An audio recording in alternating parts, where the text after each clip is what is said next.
Hi guys, how are ya? Well, as Frank said, I'm Kristie O'Donnell. I've had the pleasure of meeting many of you guys, and we're going to chat a little bit today about customer experience and how that ties to us really being able to support the agents with the tools that they need to succeed.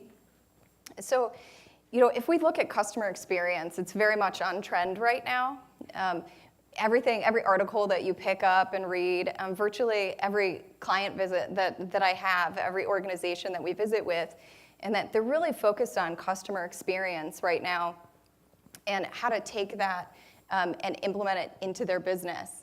And that if we look even at some trends here from Google, we can see over the last 5 years that customer experience has the inquiries associated with it have been going up exponentially. So in proportion to other significant metrics that we've measured for years in the customer contact space, and that we're seeing like loyalty, it's really starting to broaden the gap and very much a focal point.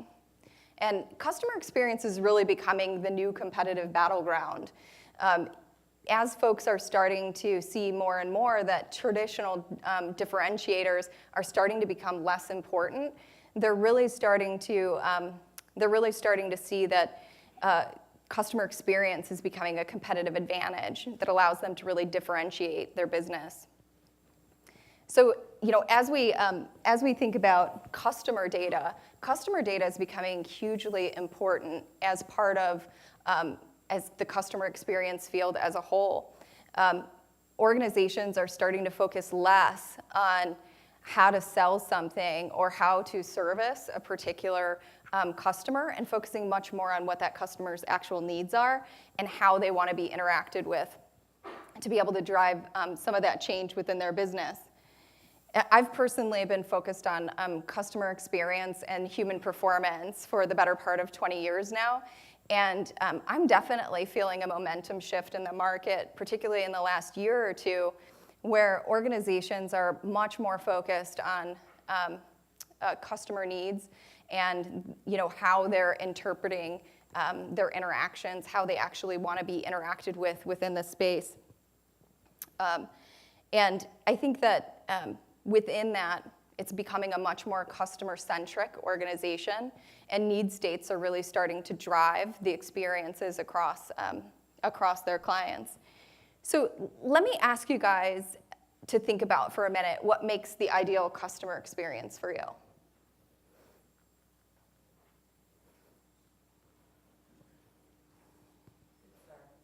Good service? Yeah. How do you define good service? What does that mean for you?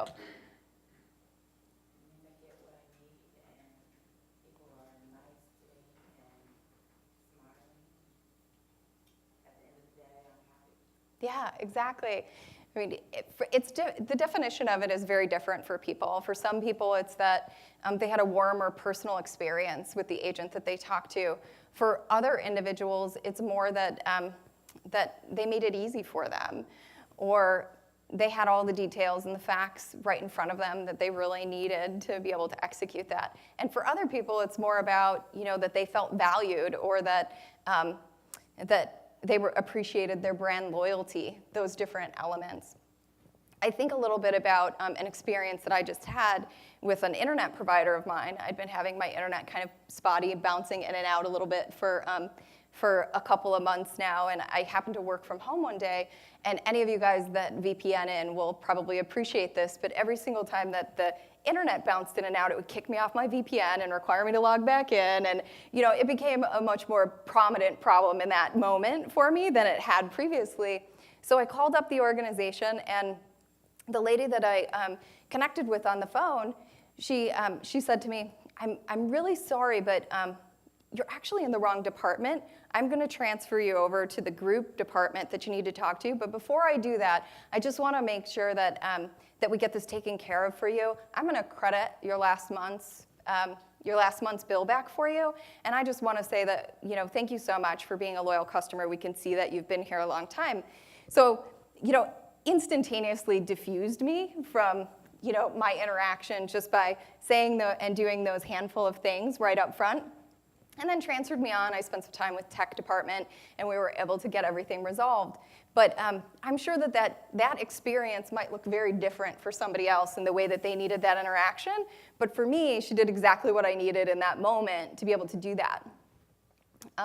So how many of you guys, if you think about it, have met somebody and very quickly you found that you just connected? It was easy. You felt like you had known each other for years, and you were able to have a conversation. And conversely, you meet somebody else, and within the first 5 minutes, they kind of suck the life out of you, and you can't wait to get out of the room and move along. Yeah, I mean, there's different aspects of that experience for us across all of our interactions.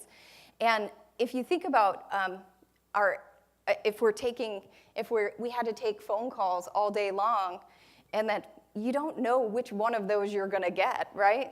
Like, our agents do this all day long, and sometimes they're getting the people that they enjoy and that they naturally connect with, and sometimes they're getting the people that suck the life out of them in those interactions.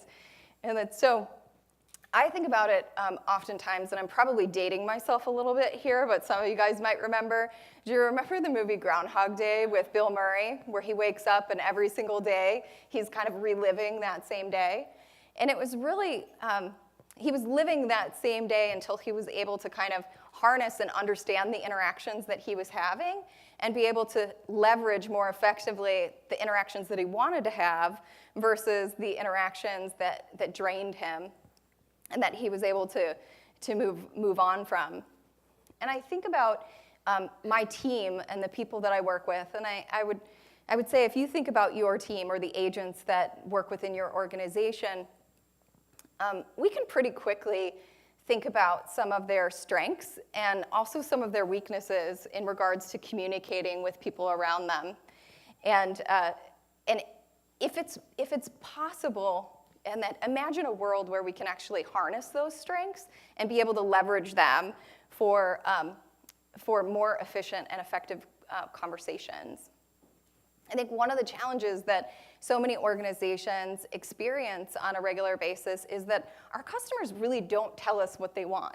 You know, we have really small survey samples that go out and all of those different elements that help start to give us things that are directionally appropriate, but at the end of the day, we don't have customers that are putting their hand up and say, talk to me like this, and you will get, and it is what will be an exceptional experience for me. But from our perspective, we're able to, luckily, we're able to be able to start to harness and measure that. And that through the data that we have after collecting over 120 million Annies and understanding the communication preferences associated with those, we've been able to take that and with a very high level of accuracy, be able to predict what is the interaction that somebody actually wants, and to be able to start driving towards really fulfilling the needs of the experience generation. You know, if you think about operations across the board and what you hear from your customer base, it's really transitioning into more of an aspect of experience is the number one thing that they're looking for out of those interactions. So if we're able to harness the agent's skill sets, and that by utilizing both their talents as well as technology, it allows us to be able to leverage that across all of our calls and give the agents much more in a way of tools to be able to succeed within that customer experience space. So if we take a look here, this shows us how emotionally connected customers, they really are more profitable and more satisfied across the board. So we took a look across our entire customer base to really understand what is the difference when we're able to connect an agent with a customer which is in their best personality match, so the area that they most naturally connect with, versus when we connect them with the agent's worst personality match. And we could see across the board, both financially and from a customer experience perspective, the numbers are huge. From a sales perspective, we see a difference of 37%. So when we're able to connect an agent with somebody that they naturally connect with, their best personality style, the chance of a sale or a conversion is 19% higher than average. When we connect them with their worst personality connection, it's 18% lower than average. So it's a 37% difference across the board, depending on who we're able to pair them with to be able to achieve that sale. From an average talk time perspective, so if we're thinking about efficiency or cost and how that also plays into the customer experience as a whole, we see a very broad range in that as well, a 23% difference across the board. So from the connection of an agent's best personality style, we see that calls are 11% shorter on average. And from if we pair them with their worst personality style, they're 12% longer than average across that population. So you start to think about that as a broader financial picture and how that comes into play with the customer experience of the folks that you're dealing with, as well as the agent experience, which is an important piece to us as well. So we're going to peel the onion on this a little bit and walk through a case study to see how this actually plays out within an organization. So this is a case study around a contact center, Fortune 500 company, and it's about 400 agents in a particular division. So as we kind of dig in a little bit to look at this across the board, before I dive in, you guys might notice some differences in what we're calling the behavioral model styles here. So I just want to say Melissa Moore and Jason Westbecker are going to spend a little time this afternoon talking a little bit more about some of the rebranding. You guys are probably really familiar with thoughts, emotions, opinions, and reactions. So here's some new titles that are associated with it, and they're going to dig in a little bit more, but a little sneak preview we're really excited about focusing on some of the styles and people's superpowers. And so they'll transition into that in a little bit. But if we look at a macro level across this organization, we see that across all styles, it's very consistent based upon how long, on average, it takes to service one of these customers. So when we look across the board, there isn't a distinct difference organizationally. There isn't a bias necessarily if I send somebody an original versus an advisor at that bigger level picture. But when we start to look at this from a predictive behavioral routing perspective, I'm not sure if all of you guys have had a deep dive into that, but at a really high level, what we start to look at is breaking up different segments of the population and utilizing our data. So we use about a year's worth of historical data to really understand where each one of these personality styles, what that looks like from an agent perspective, to best understand categorically, and that where do people perform differently at that agent level. And you'll notice that there's some that are named, and then there's some that are unknown. So every category of data is important to us. There's predictive power in every different segmentation, whether we know them and they're part of the 120 million Annies that are in our database, or whether there's somebody that's unknown to us, which is also really informative from a predictive standpoint if they don't exist in our database based upon the customer set that we have had the pleasure of working with. So if we look at that at an agent level, we see that becomes very powerful when we start looking at the spread of the difference between agents' best personality styles and their worst personality styles from a connection standpoint. So we can see within this chart here, 80% of the population of this organization, on average, has the difference of 20 to 80 seconds of variability when they are talking to their best personality connection versus their worst personality connection. So we see that's a huge spread. And from a value perspective, it's 45 seconds on average of call reduction opportunity for this particular organization by being able to optimize as many calls as possible towards where people have natural connections versus the randomness that kind of naturally happens in call routing today. So if we take this a little slice deeper, we can see that the opportunity that we can capture by routing to different personality agent strengths is really powerful. And these 4 agents kind of represent different segments of the population at this organization.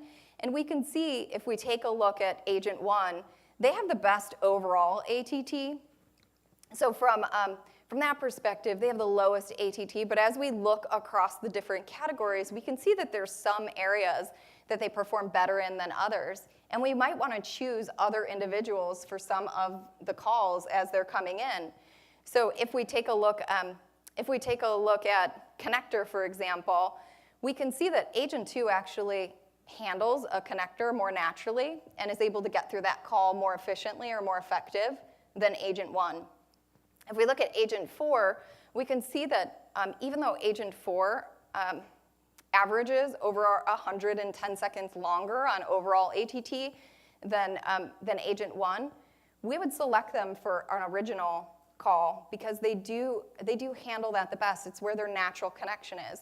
So being able to optimize folks where they have natural abilities the most really helps support the agents be able to leverage some of the natural tools that they have versus randomness of a call being delivered to them. So if we take a look for this particular organization, what that 45 seconds looks like, across the entire operation, 45 seconds difference if somebody is delivered their best personality style versus their worst from a connection standpoint. So that means that if we're able to give their best agent connection with that best personality style, 6% longer or 6% shorter calls on average, and with their worst personality connection, 6% longer on average. So we can see that's a pretty big difference. 22 seconds longer, 22 seconds shorter and 23 seconds longer across the board between agents best and worst. So we can really start to see how the financial impact starts to come into play here based upon being able to optimize where people have their most natural skill sets and be able to leverage some of those tools to support them.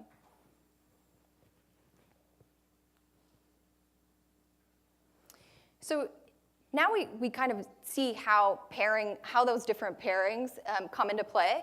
So one of the other layers that we like to look at too is how well is the population structured to be able to handle your customer base. So if we look across this, we can see that the green bars represent the customer population. So that's based upon the volume of customer calls that's coming in. And the orange bar represents the agent's best personality. So across that agent population of 400 individuals, we can see that originals are where they have their best strength for communicating across those individuals. But originals only represent about 17% of the total volume that comes into this particular organization. You can see that advisors and connectors are pretty well paired, and then organizers are the exact opposite of that. So of all the calls that come into this particular division, almost 40% of the calls are from organizers. But from an agent population, there's only 16% of the agents that actually have their greatest strength in working with organizers.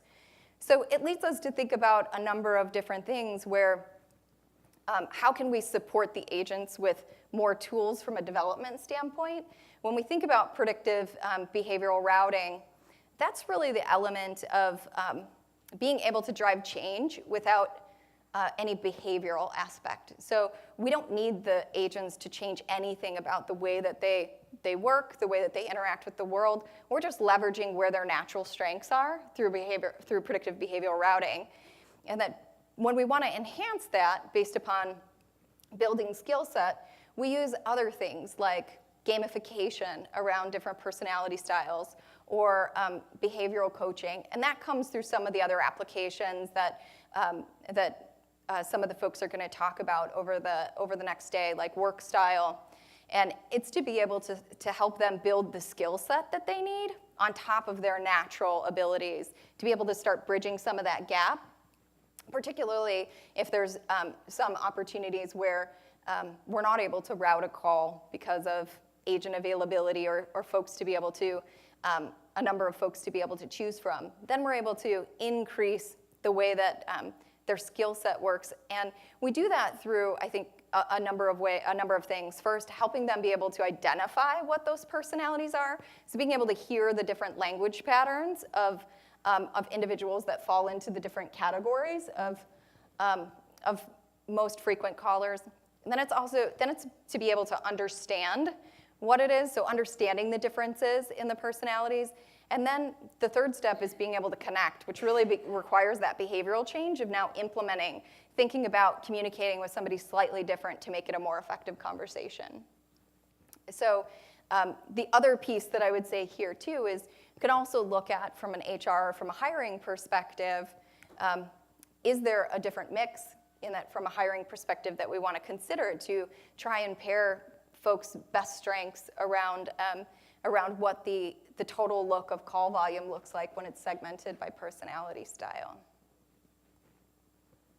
So I think overall, and that what we're trying to do is really take the big challenge that folks are faced with trying to meet the customer experience or the experience generation and be able to really support agents by leveraging some of their natural tools and enhancing that with some of the elements that require a little bit of behavioral change kind of as that secondary layer. And the little sneak preview, so tomorrow there'll be some additional information from CEB on some new research findings.